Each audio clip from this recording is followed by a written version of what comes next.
స్వస్థపరుచు దేవునికి మహిమ కలుగునుగాక. ప్రియ స్నేహితులందరికీ దివ్య వాక్యోదయం. ఈనాటి పాఠ్యభాగము లూకా సువార్త 13:12.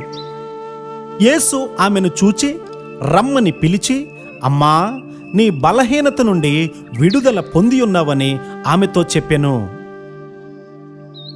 ఈ స్త్రీకి నడుము వంగిపోయి 18 సంవత్సరాలైంది. అలాగే ఆమె సమాజ మందిరానికి వెళ్తూ ఉండేదేమో. ఆమెను చూసిన వారు పాపం అని ఆమె బలహీనతను గురించి చెప్పుకునేవారు. అయ్యో పాపం, పేదరాలు, ఈ బలహీనత వచ్చింది అని మనం కూడా అంటూ ఉంటాం. మన ఆత్మీయ నిష్ప్రయోజనానికి అదే కారణం. అనేక సంవత్సరాలుగా వంగిపోయిన వారు అనేకులను మనం చూస్తూ ఉంటాం. అది సణిగే ఆత్మ వల్ల కానీ, స్వీయం అనే ఆత్మ వల్ల కానీ, తిండిబోతుతనం వల్ల కానీ, అసూయ వల్ల కానీ, క్రమశిక్షణ రాహిత్య ఆత్మ వల్ల కానీ వంగిపోయి అనేక సంవత్సరాలుగా అదే స్థితిలో వారు ఉండిపోయారు.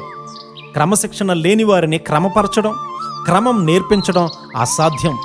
సంవత్సరం వెంబడి సంవత్సరము క్రమశిక్షణ లేని జీవితంలోనే కొనసాగుతూ ఉంటారు. ఇక్కడ మనం గ్రహిస్తే ఈ స్త్రీ యేసయ్యను చూడలేనంతగా వంగిపోయింది. ఆమె వంగిపోయి ఎంతమాత్రము చక్కగా నిలవబడలేకుండెను అనే మాట అక్కడ మనం చూస్తూ ఉన్నాం. తన రక్షకుణ్ణి కూడా చూడలేనటువంటి స్థితి.